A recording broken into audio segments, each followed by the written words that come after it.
Hello everyone, study free में आपका स्वागत है। आज हम देखेंगे राज्य व्यवस्था बिहार के बारे में, जो आपके लिए बहुत महत्वपूर्ण होने वाला है ये क्लास। और एक ही क्लास में हम बिहार का राज्य व्यवस्था ख़त्म कर देंगे, जो कि आपके लिए बहुत इंपॉर्टेंट है। तो ये हमारा 16-17 पेज का पूरा क्लास है, जो कि हम एक दिन में ही अभी ही ख़त्म कर देंगे। फिर उसके बाद हम आएंगे बिहार के भूगोल में, तो वो भी आपके लिए बहुत स्पेशल होने वाला है। बिहार स्पेशल का ये हमारा सीरीज चला, जो कि बहुत ही आपके लिए बहुत ही ज़्यादा महत्वपूर्ण होने वाला है। आपका भी बीपीएससी का एग्ज़ाम्स है, टीचर्स का एग्ज़ाम है, बहुत से एग्ज़ाम्स बिहार में, तो बिहार पुलिस का एग्ज़ाम है, दरोगा का भी होगा, तो वो सभी के लिए आपको ये महत्वपूर्ण होने वाला है। तो बिना देरी का स्टार्ट करेंगे आज का फर्स्ट क्वेश्चन राज्य व्यवस्था का। उससे पहले चैनल को सब्सक्राइब कर लीजिए फटाफट दम, और वीडियो को शेयर कर दीजिए जोरदार तरीके से, और लाइक कर दीजिए। आप लोग शेयर और लाइक बहुत ही कम कर रहे हैं, तो उसे ज़्यादा तेज़ी से कीजिए। तो ये स्टार्ट करते हैं आज का फर्स्ट क्वेश्चन। फर्स्ट क्वेश्चन हमारा है, राज्य की कार्यपालिका शक्ति निहित होती है। जो राज्य की कार्यपालिका शक्ति निहित होती है वो होती है राज्यपाल में। ऑप्शन नंबर ए हो जाएगा राइट आंसर। राज्यपाल का वेतन बढ़ाकर 3.5 लाख कर दिया गया है, आप ये भी ध्यान रखिएगा। नेक्स्ट क्वेश्चन हमारा, राज्य प्रशासन का वैधानिक प्रधान होता है। तो राज्य प्रशासन का जो वैधानिक प्रधान होता है वो होता है राज्यपाल। ऑप्शन नंबर हमारा बी हो जाएगा राइट आंसर। जो राज्य की कार्यपालिका प्रधान राज्यपाल होता है। नेक्स्ट हमारा है, राज्य की राज्यपाल की नियुक्ति कौन करता है। तो राज्य की जो राज्यपाल नियुक्ति करते हैं वो राष्ट्रपति करते हैं। ऑप्शन नंबर हमारा ए हो जाएगा राइट आंसर। राज्य के राज्यपाल की नियुक्ति भी राष्ट्रपति करता है, और उन्हें भी हटाने का जो अधिकार है वो भी राष्ट्रपति के पास ही है। नेक्स्ट क्वेश्चन हमारा है, राज्यपाल की पद पर नियुक्ति के लिए योग्यता अहर्ता है। तो क्या क्या योग्यता होना चाहिए? वह भारत का नागरिक हो, 35 वर्ष की आयु पूरी कर चुका हो, वह लाभ की किसी पद पर आसीन ना हो।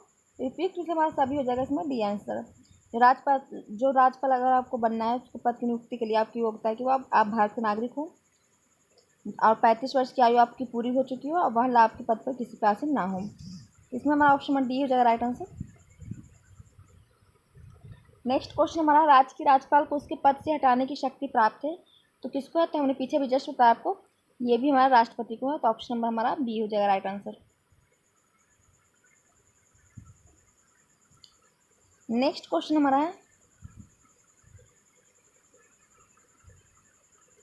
राज्य के राज्यपाल को किसे नियुक्त करने की शक्ति प्राप्त है। तो जो राज्य के राज्यपाल हैं वो राज्य की महाधिवक्ता को भी नियुक्त कर सकते हैं, अधीनस्थ न्यायालय के न्यायाधीशों को नियुक्त कर सकते हैं, और राज्य के जो लोक सेवा आयोग के अध्यक्ष हैं उनके सदस्यों की नियुक्ति कर सकते हैं। तो ऑप्शन नंबर हमारे इसमें डी हो जाएगा, उपयुक्त में से सभी राइट आंसर।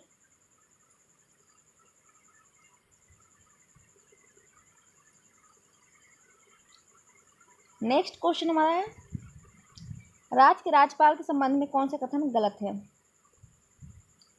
कौन सा गलत है हमें ये बताना है। तो आइए देख लेते हैं। राज्यपाल सामान्यतः 5 वर्ष के लिए नियुक्त किया जाता है, परंतु अनुच्छेद 156 के अंतर्गत उसका कार्यकाल राष्ट्रपति की कृपा पर निर्भर करता है। तो ये हमारा सही हो जाएगा। नेक्स्ट हमारा, राज्यपाल को महाभियोग की विधि से भी हटाया जा सकता है। तो ये हमारा गलत हो जाएगा। जो राज्यपाल है उनको हटाने की विधि महाभियोग नहीं है, राज्यपाल को राष्ट्रपति जब चाहे उन्हें हटा सकते हैं। तो ये हमारा गलत हो जाएगा। तो ऑप्शन नंबर बी हो जाएगा राइट आंसर। राज्यपाल जो है 5 राज्य का सर्वधनिक प्रमुख होता है, ये भी सही है। और राज्यपाल विधानसभा में आंग्ल भारतीय समुदाय के एक सदस्य का मनोनयन करता है। तो हमारा इसमें ऑप्शन नंबर बी हो जाएगा राइट आंसर। नेक्स्ट क्वेश्चन हमारा है, राज्य का समूचा प्रशासन किसके नाम से चला जाता है। तो राज्य का जो समूचा प्रशासन है वो चला जाता है राज्यपाल के नाम से। ऑप्शन नंबर बी हो जाएगा राइट आंसर। नेक्स्ट क्वेश्चन हमारा है, राज्य की मंत्री परिषद के सदस्यों यानी राज्य के मंत्रियों की नियुक्ति कौन करता है। तो राज्य की जो मंत्री परिषद के सदस्यों यानी राज्य के जो मंत्री उनकी जो नियुक्ति करता है वो राज्यपाल करते हैं। ऑप्शन नंबर बी हो जाएगा राइट आंसर।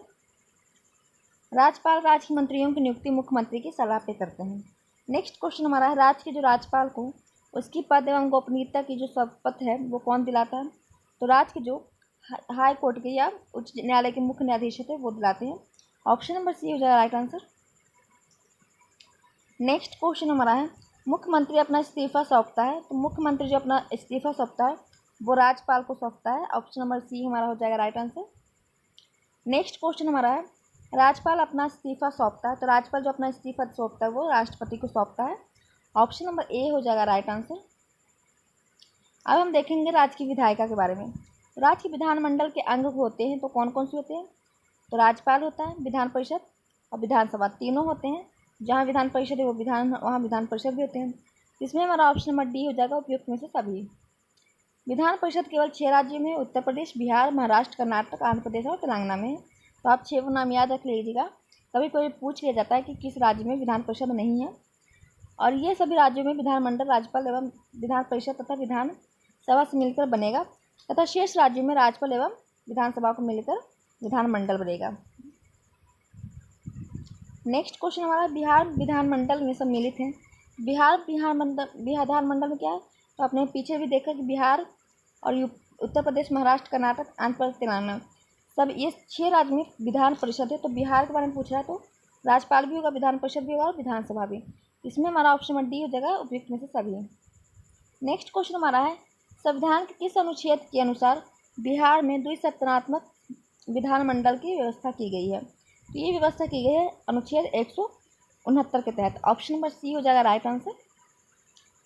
नेक्स्ट क्वेश्चन हमारा है, राज्य की विधानसभा की अवधि होती है। तो राज्य की जो विधानसभा की अवधि होती है वो 5 वर्ष का होता है। ऑप्शन नंबर ए हो जाएगा राइट आंसर। विधानसभा विधानमंडल का निम्न सदन है, ये भी आप ध्यान रखिएगा। नेक्स्ट क्वेश्चन हमारा है, राज्य की विधान परिषद की अवधि कितने वर्षों का होता है। तो राज्य की जो विधान परिषद की अवधि होती है वो होता है, इसका विघटन नहीं होता है, तो ये भी आप रखिएगा याद। विधान परिषद और राज्यसभा ये दोनों विघटित नहीं होते हैं, तो डी हो जाएगा राइट आंसर। विधान परिषद के 1/3 सदस्य हर 2 वर्ष के बाद नियुक्त किए जाते हैं, और यही रूल है हमारा राज्यसभा में भी। वह भारतीय नागरिक राज्य की विधानसभा का सदस्य बन सकता है जिसकी आयु कम से कम कितनी होनी चाहिए। तो विधानसभा में अगर बनना है तो आपको आयु कम से कम 25 वर्ष होना चाहिए, और लोकसभा में भी 25 वर्ष होना चाहिए। नेक्स्ट हमारा है, वह भारतीय नागरिक राज्य की विधान परिषद का सदस्य बन सकता है जिसकी आयु कम से कम कितनी हो। ये विधान परिषद बोल रहा है, विधान परिषद और राज्यसभा के दोनों की जो आयु होनी चाहिए वो 30 वर्ष होनी चाहिए आपको अगर उनके सदस्य बनना है। तो इसमें हमारा ऑप्शन नंबर बी हो जाएगा राइट आंसर। विधान परिषद विधानमंडल का उच्च सदन है, तो आप ये भी ध्यान रखिएगा। नेक्स्ट क्वेश्चन हमारा है, कोई विधेयक धर विधेयक है या नहीं, इसका निर्णय कौन करता है। तो इसका निर्णय राज्य विधानसभा के अध्यक्ष करते हैं। ऑप्शन नंबर बी हो जाएगा राइट आंसर। नेक्स्ट क्वेश्चन हमारा है, बिहार विधान परिषद में सदस्यों की संख्या है। तो बिहार विधान परिषद में जो सदस्यों की संख्या वो है 75। ऑप्शन नंबर बी हो जाएगा राइट आंसर। नेक्स्ट क्वेश्चन हमारा है, निम्नलिखित राज्यों में कहाँ विधान परिषद है। तो हमने पीछे जस्ट देखा, उत्तर प्रदेश, बिहार, कर्नाटक, महाराष्ट्र, तेलंगाना और आंध्र प्रदेश, ये 6 राज्यों में विधान परिषद है। इसमें हमारा बिहार हो जाएगा option number D right answer. Next question हमारा, किसी राज्य में विधान परिषद की संरचना अथवा विघटन किया जा सकता है। तो वो विघटन किया जा सकता है या उसको बनाया जा सकता है संसद के द्वारा। ऑप्शन नंबर बी हो जाएगा राइट आंसर। विधानसभा की अनुशंसा पर संसद के द्वारा।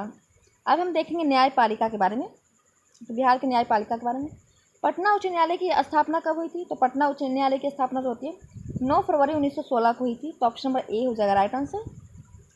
पटना उच्च न्यायालय का स्थायी बेंच है। तो जो पटना उच्च न्यायालय का स्थायी बेंच है वो हमारा है, इनमें से कोई नहीं। ऑप्शन नंबर डी हो जाएगा राइट आंसर।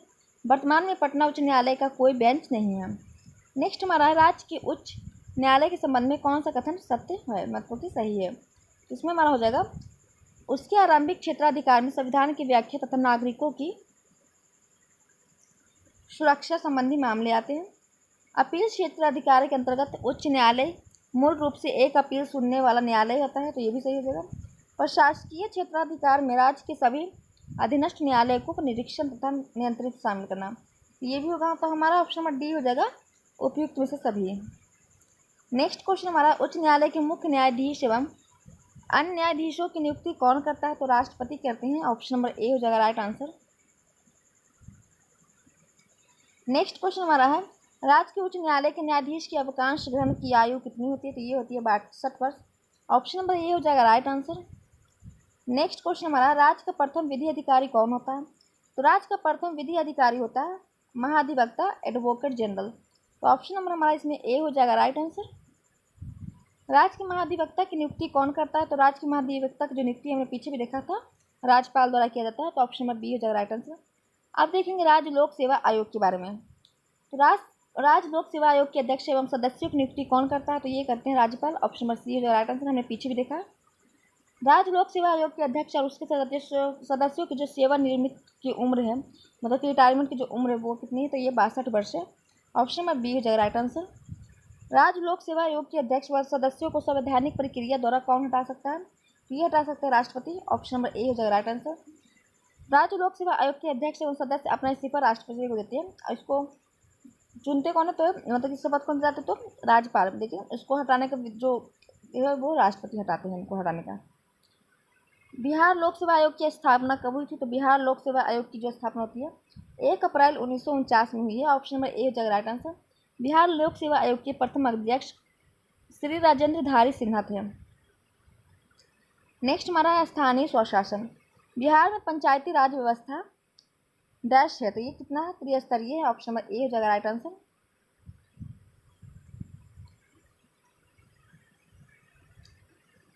इसमें दिया हुआ बिहार पंचायत समिति एवं जिला परिषद अधिनियम 2 अक्टूबर 1963 से लागू हुआ है। नेक्स्ट क्वेश्चन हमारा बिहार पंचायती राज व्यवस्था त्रिस्तरीय, इसके संबंध में कौन सा कथन सही है, तो सबसे निचले स्तर पर ग्राम पंचायत का गठन किया जाएगा जो कि ग्राम स्तर की होगी। मध्य स्तर पर पंचायत समिति होगी जिसका गठन प्रखंड स्तर पर होगा। सबसे उच्च स्तर पर तृतीय स्तर जिला परिषद का गठन किया जाएगा। सभी हमारा उपयुक्त से सभी डी हो जाएगा राइट आंसर। नेक्स्ट क्वेश्चन हमारा बिहार में ग्राम पंचायत के संबंध में कौन सा कथन सही है, तो ग्राम पंचायत का गठन प्रत्येक 7,000 व्यक्तियों की आबादी पर किया जाएगा। प्रत्येक 1,500 आबादी पर ग्राम पंचायत के लिए एक सदस्य के प्रत्यक्ष चुनाव का प्रावधान है। ग्राम पंचायतों का सर्वोच्च पदाधिकारी मुखिया होगा। इसमें हमारा ऑप्शन नंबर डी हो जाएगा सभी राइट आंसर। नेक्स्ट क्वेश्चन हमारा है बिहार में पंचायत समिति का गठन प्रखंड स्तर पर होगा। पंचायत समिति का एक सदस्य चयन होगा, तो ये चयन होगा 5,000 की आबादी पर। ऑप्शन नंबर ए हो जाएगा राइट आंसर। बिहार में जिला स्तर पर जिला परिषद का गठन किया गया है। जिला परिषद के एक सदस्य का चुनाव कितने आबादी पर होगा, तो ये होगा 50,000 आबादी पे। तो ऑप्शन नंबर हमारा इसमें ए हो जाएगा राइट आंसर। जिला परिषद का जो चयन है प्रत्यक्ष मतदान पर होता है। बिहार पंचायती राज अधिनियम 2006 के अंतर्गत त्रिस्तरीय पंचायतों के स्थानों पदों में सभी कोटियों में महिलाओं को कितने प्रतिशत आरक्षण की व्यवस्था की गई है, तो 50% की गई है। ऑप्शन नंबर बी हो जाएगा राइट आंसर। ऐसा करने वाला भारत का प्रथम राज्य है। नेक्स्ट क्वेश्चन हमारा बिहार पंचायती राज अधिनियम 2006 के अंतर्गत पंचायतों में अति पिछड़े वर्ग में MBC को कितने प्रतिशत आरक्षण की व्यवस्था की गई है, तो ये 20% की गई है। ऑप्शन नंबर बी हो जाएगा राइट आंसर। नेक्स्ट क्वेश्चन हमारा बिहार पंचायती राज अधिनियम 2006 से संबंधित कौन सा कथन सही है। इसके आलोक में बिहार योजना समिति का गठन एवं कार्य संचालन नियमावली 2006 का गठन है। बिहार ग्राम कचहरी संचालन नियमावली 2007, बिहार ग्राम कचहरी न्याय मित्र नियोजन एवं सेवा शर्त 2007। तो ऑप्शन नंबर डी हमारा हो जाएगा सभी राइट आंसर। नेक्स्ट क्वेश्चन हमारा वर्ष 2016 में बिहार में पंचायती राज का चुनाव कितने चरणों में संपन्न होगा, तो ये होगा 10 चरणों में। तो ऑप्शन नंबर हमारा डी होगा राइट आंसर। बिहार में अंतिम बार पंचायती राज का चुनाव अप्रैल-मई 2016 में हुआ है। बिहार में वर्ष 2016 में पंचायती चुनाव करवाने का निर्णय किसके द्वारा लिया गया था, ये लिया गया था राज्य सरकार के द्वारा। ऑप्शन नंबर सी होगा राइट आंसर। पंचायतों के चुनाव कराने का निर्णय राज्य सरकार द्वारा लिया गया है। अब है बिहार पंचायत राज अधिनियम 2006। तो ग्राम सभा की बैठक की अध्यक्षता कौन करता है, तो ये करता है संबंध पंचायत का मुखिया। मुखिया की अनुपस्थिति में उप मुखिया इसकी अध्यक्षता करता है। नेक्स्ट हमारा है ग्राम पंचायत का कोई सदस्य स्वयं लिखकर अपनी सदस्यता से त्यागपत्र किसे देता है, तो ये त्यागपत्र देता है ग्राम पंचायत के मुखिया को। तो ऑप्शन नंबर डी हो जाएगा राइट आंसर। नेक्स्ट हमारा है इसमें लिखा है मुख्य जिला पंचायत राज पदाधिकारियों को अपना त्यागपत्र देता है। बिहार पंचायती राज अधिनियम 2006 में ग्राम पंचायत के बैठके के संबंध में कौन सा कथन गलत है, तो हमें इसमें गलत बताना है। तो मुखिया को विशेष बैठक बुलाने का अधिकार नहीं है, तो यही हमारा गलत हो गया। डी हो जाएगा राइट आंसर। ग्राम पंचायत की बैठक के लिए गणपूर्ति सदस्यों की संख्या की आधी होगी। नेक्स्ट हमारा मुखिया को अवकाश प्रस्ताव द्वारा हटाए जाने के लिए ग्राम पंचायत के मतदाताओं की बैठक की अध्यक्षता कौन करता है, तो ये जिला परिषद पदाधिकारी करते हैं। ऑप्शन नंबर सी होगा राइट आंसर। नेक्स्ट हमारा बिहार पंचायती राज अधिनियम 2006 में 2 ग्राम सभा की बैठकों के बीच अधिकतम कितनी अवधि निर्धारित है, तो ये अवधि जो निर्धारित है वो 3 माह की है। ऑप्शन नंबर सी हो जाएगा राइट आंसर। बैठक के आयोजन के दायित्व का अधिकार मुखिया का होगा।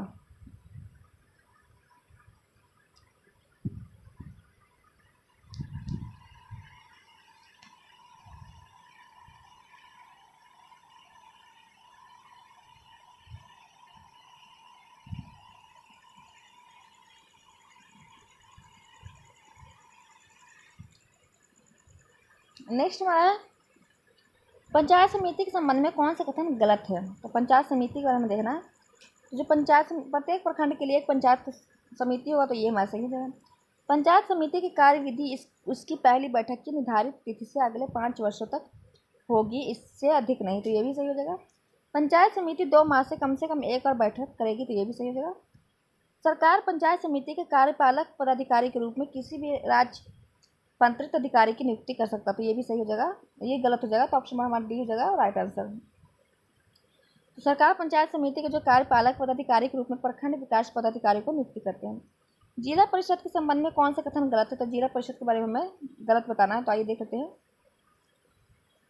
तो जिला परिषद की कार्यविधि उसकी पहली बैठक निर्धारित तिथि से अगले 5 वर्षों तक की होगी, इससे अधिक नहीं, तो ये हमारा सही हो जाएगा। जिला परिषद की जो बैठक प्रत्येक 3 माह में कम से कम एक बार होगा, तो ये भी हमारा सही हो जाएगा। जिला परिषद की जो अध्यक्ष को अविश्वास प्रस्ताव द्वारा नहीं हटाया जा सकता, तो ये हमारा गलत हो जाएगा। ऑप्शन नंबर सी हो जाएगा राइट आंसर। जिला परिषद का निर्वाचन सदस्य जिला परिषद के सदस्य को त्यागपत्र देकर अपनी सदस्यता का त्याग कर सकता, तो ये सही हो जाएगा। तो प्रत्येक जिला में एक जिला परिषद होगा, तो ये हमारा राइट हो जाएगा। नेक्स्ट हमारा जिला परिषद अध्यक्ष अपना त्यागपत्र किसे दे सकता है। तो हमने पीछे जस्ट देखा, तो किसे दे सकता है, जिला दंड अधिकारी को, तो ऑप्शन नंबर ए हो जाएगा राइट आंसर। जिला परिषद का उपाध्यक्ष अपने त्यागपत्र जिला परिषद अध्यक्ष को देता है। जो उपाध्यक्ष होता है वो जिला परिषद के अध्यक्ष को देता है, और ये जो अध्यक्ष होते हैं वो दंडकारिणी को देते हैं। ग्राम कचहरी के संबंध में कौन सा कथन सही है। तो प्रत्येक ग्राम पंचायत में एक ग्राम कचहरी होगी। सरपंच ग्राम कचहरी और उसके पीठों का अध्यक्ष होगा। ग्राम कचहरी यदि किसी विधि के अधीन समय से कम उसे विघटित ना कर दिया जाए, तो अपनी बैठक के नियत तारीख से 5 वर्षों की अवधि तक बनी रहेगी, तो ये भी सही होगा। तो डी हमारा इसमें होगा उपयुक्त में से सभी राइट आंसर। ग्राम कचहरी का सरपंच उस ग्राम पंचायत की मतदाता सूची में नामांकित मतदाताओं के बहुमत द्वारा प्रत्यक्ष रूप से निर्वाचित किया जाएगा। नेक्स्ट हमारा है सरपंच और उप सरपंच किसे स्वलिखित आवेदन देकर अपना पद त्याग सकता है। तो ये जिला पंचायत पदाधिकारी को, ऑप्शन नंबर बी हो जाएगा राइट आंसर। ग्राम कचहरी का कोई पंच ग्राम कचहरी के सरपंच को स्वलिखित आवेदन देकर अपना त्याग पत्र दे सकता है। नेक्स्ट हमारा है अपील की सुनवाई में ग्राम कचहरी में न्यूनतम पंचों की अनुपूर्ति क्या होनी चाहिए। तो ये 7 होनी चाहिए, ऑप्शन नंबर बी हो जाएगा राइट आंसर। जिला योजना समिति का सभापति होता है, तो कौन होता है, तो जिला परिषद का अध्यक्ष, ऑप्शन नंबर ए हो जाएगा राइट आंसर। अब हम देखेंगे शहरों में स्थानीय स्वशासन। तो नगर निगम सामान्यतः कितनी आबादी पर स्थापित किए जाते हैं। तो नगर निगम किया जाता है 3 लाख से ऊपर की आबादी पे, ऑप्शन नंबर ए हो जाएगा राइट आंसर। नेक्स्ट क्वेश्चन हमारा है बिहार में नगर निगम की कुल संख्या है कितनी। बिहार में जो नगर निगम की कुल संख्या वो 13 है, ऑप्शन नंबर बी हो जाएगा राइट आंसर। नेक्स्ट हमारा निम्नलिखित में से बिहार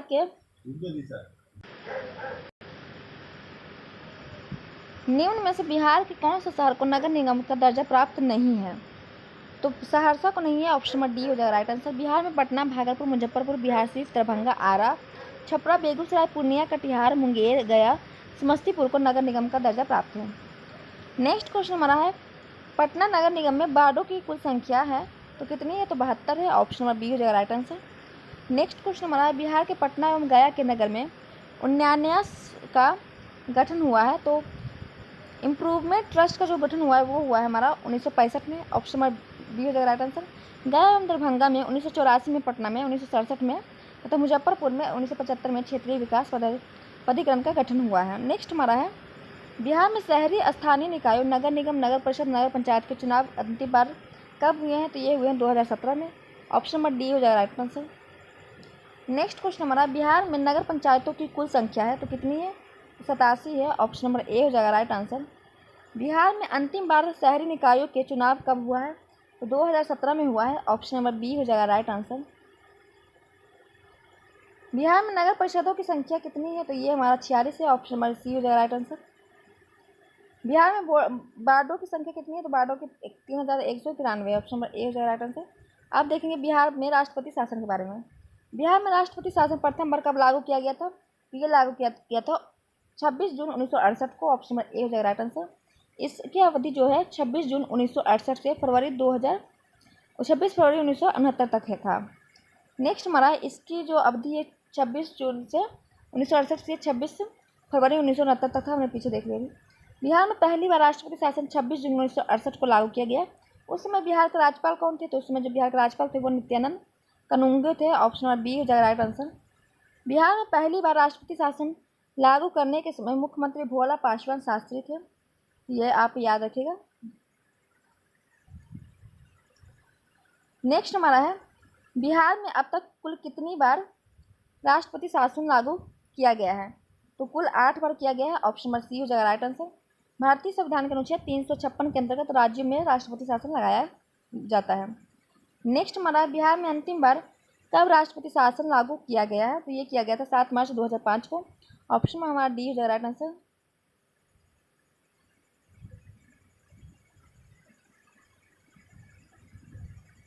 रुका हुआ था वीडियो लगता है क्या?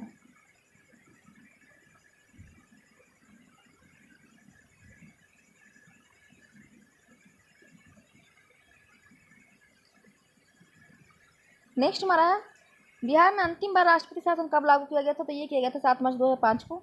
नेक्स्ट हमारा है, बिहार में अंतिम 7 मार्च 2005 को राष्ट्रपति शासन लागू किया गया था। उस समय बिहार के राज्यपाल कौन थे? तो जो राजकुमार थे वो श्री भुट्टा सिंह थे। ऑप्शन नंबर सी हो जाएगा राइट आंसर। बिहार में सबसे कम अवधि के लिए कब राष्ट्रपति शासन लागू किया गया था? तो ये किया गया था 1995 में 7 दिनों के लिए। ऑप्शन नंबर सी हो जाएगा राइट आंसर। यह राज्य में 6ठी बार लागू किया गया राष्ट्रपति शासन था, जिसकी अवधि 28 मार्च से 1995 से 4 अप्रैल 1995 थी। नेक्स्ट हमारा, बिहार में 7 मार्च 2005 को राष्ट्रपति शासन लागू किया गया था। ये लागू किया गया था भारत के राष्ट्रपति के द्वारा। ऑप्शन नंबर सी हो जाएगा राइट आंसर। बिहार में 14वीं विधानसभा चुनाव के उपरांत सरकार के गठन के पूर्व राष्ट्रपति शासन की अवधि कितनी थी? तो ये अवधि थी 8 माह 17 दिन। ऑप्शन नंबर डी हो जाएगा राइट आंसर। अब देखेंगे लोकसभा चुनाव 2019। बिहार में लोकसभा की कुल सीटों की संख्या कितनी है? तो ये हमारा 40 है। ऑप्शन नंबर डी हो जाएगा राइट आंसर। वर्ष 2019 के लोकसभा चुनाव में बिहार में सर्वाधिक सीटें जीतने वाली पार्टी कौन सी थी? तो भाजपा थी। ऑप्शन नंबर ए हो जाएगा राइट आंसर। यह 17वीं लोकसभा चुनाव थी जो बिहार में 7 चरणों में संपन्न हुई थी। नेक्स्ट हमारा है, बिहार में लोकसभा चुनाव 2019 में जीतने वाले दल और उसके सीटों का सही सम्मिलित करें। तो जो हमारा 19 में जो चुनाव हुआ था उसके बारे में देखना है। तो ये देख लीजिए, जो भारतीय जनता पार्टी उनको जो सीटें मिली थी वो 17 मिली थी। राष्ट्रीय जनता दल को मिला था 0, लोक जनशक्ति पार्टी को मिला था 6, जनता दल यूनाइटेड को मिला था 16 और कांग्रेस को मिला था 1। तो ऑप्शन नंबर ए हो जाएगा राइट आंसर। बिहार में लोकसभा चुनाव 2019 में 7 चरणों में संपन्न हुई। बिहार में लोकसभा चुनाव 2019 के अंतिम चरण में कितनी सीटें मतदान हुए थे? तो ये हुए थे 8। ऑप्शन नंबर बी हो जाएगा राइट आंसर। प्रथम चरण में 4, द्वितीय चरण में 5, तृतीय चरण में 5, चौथे चरण में 5, पाँचवां में 5, छठा में 8 और एवं 7वां में 8 सीटों पर मतदान हुए। अब हम देखें बिहार में विधानसभा चुनाव 2015, अक्टूबर नवंबर 2015। ये हमारे इंपॉर्टेंट नहीं है, इसे हम देख नहीं सकते, देखने से कोई फ़ायदा नहीं है। तो इसे हम, क्योंकि बहुत पुराना हो गया है, 2015 से तो पूछेगा नहीं।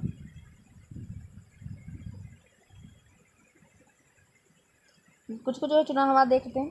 बिहार के वर्तमान मुख्यमंत्री श्री नीतीश कुमार 16वीं विधानसभा चुनाव के उपरांत मुख्यमंत्री बनने के समय विधान परिषद के सदस्य थे। तो ऑप्शन नंबर सी हमारा हो जाएगा राइट आंसर।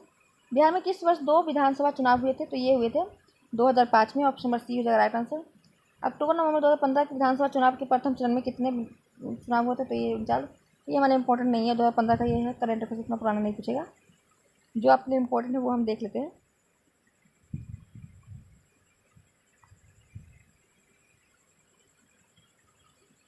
बिहार में विधानसभा के सदस्यों की संख्या कितनी है? तो 243 है। ऑप्शन नंबर ए हो जाएगा राइट आंसर। ये हम देख लेते हैं इसमें चिन्ह के बारे में।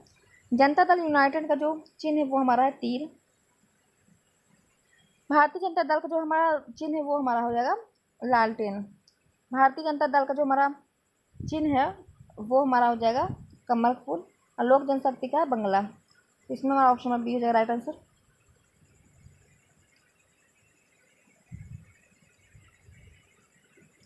तो हमने खत्म कर दिया है। तो अब हमारा कल से चलेगा बिहार का भूगोल। तो कल हम बिहार का भूगोल स्टार्ट करेंगे, जो कि आपके लिए बहुत महत्वपूर्ण होने वाला है। तो एक पेज इसका हम लगा दिए, तो आप एक पेज देख लीजिए। फिर कल हम बिहार का भूगोल स्टार्ट करेंगे। बिहार के भौतिक स्वरूप में संबंध में निम्नलिखित में से कौन सा कथन सत्य है? ये हमारा जो सत्य है, शिवालिक की पहाड़ियाँ पश्चिमी चंपारण की उत्तरी सीमा पर 932 किलोमीटर क्षेत्र में शिवालिक में फैला हुआ हिमालय पहाड़ का भाग है। शिवालिक पर्वतीय श्रेणी को 3 भागों में बांटा गया: सोमेश्वर श्रेणी, रामनगरदुन और हरका नदी घाटी। गंगा का मैदान उत्तर में नेपाल और दक्षिण में 150 मीटर सर्वोच्च रेखा के आवरण में छोटा नागपुर पठार के विस्तृत है। तो उपयुक्त से सभी हमारा राइट आंसर हो जाएगा इसमें। और नेक्स्ट हमारा है, इसमें दिया हुआ है कि दक्षिण श्रेणी में रामनगर दून है, जो कि लंबाई 32 किलोमीटर और चौड़ाई 68 किलोमीटर और ऊंचाई 24 मीटर है। हल्का नदी घाटी या दून की लंबाई कितनी है, तो ये हमारा 24 किलोमीटर है। ये हम फटाफट इसलिए करें क्योंकि इसको हम नेक्स्ट वीडियो में अच्छे से देखेंगे। समुद्र तल से ऊंचाई इसकी कितनी है, 140 मीटर है। सोमेश्वर श्रेणी की बिहार की जो उत्तरी सीमा पर भिखना ठोरी दर्रा है वो कितने किलोमीटर विस्तृत में फैला हुआ है, तो ये 74 किलोमीटर में। ऑप्शन नंबर डी हो जाएगा राइट आंसर। सोमेश्वर पहाड़ी श्रेणी की शुरुआत त्रिवेणी नहर से होती है तथा लंबाई भिखना ठोरी दर्रा में तक फैला हुआ है। नेक्स्ट हमारा सोमेश्वर श्रेणी की सर्वोच्च चोटी की ऊंचाई है तो कितनी, तो 874 मीटर है। ऑप्शन नंबर ए हो जाएगा राइट आंसर। सोमेश्वर श्रेणी की जो औसत ऊंचाई है समुद्र तल से 450 मीटर है। सोमेश्वर श्रेणी में नदियों द्वारा निर्मित दर्रे कौन से, तो हमारा सोमेश्वर दर्रा, भिखना ठोरी दर्रा और भद्रा सभी है, तो डी हमारा हो जाएगा राइट आंसर। ये सभी दर्रे बिहार नेपाल के बीच आवागमन के मार्ग पर प्रस्तुत है। बिहार में गंगा के मैदान को नेपाल में सर्वोच्च रेखा कितने, ये हम देखेंगे कल। तो आपको ये वीडियो कैसा कमेंट करके जरूर बताइएगा। चैनल पर नया तो चैनल को सब्सक्राइब कर लीजिए, वीडियो को शेयर और लाइक कर लीजिएगा। फिर मिलेंगे नेक्स्ट वीडियो में, तब तक के लिए जय हिंद।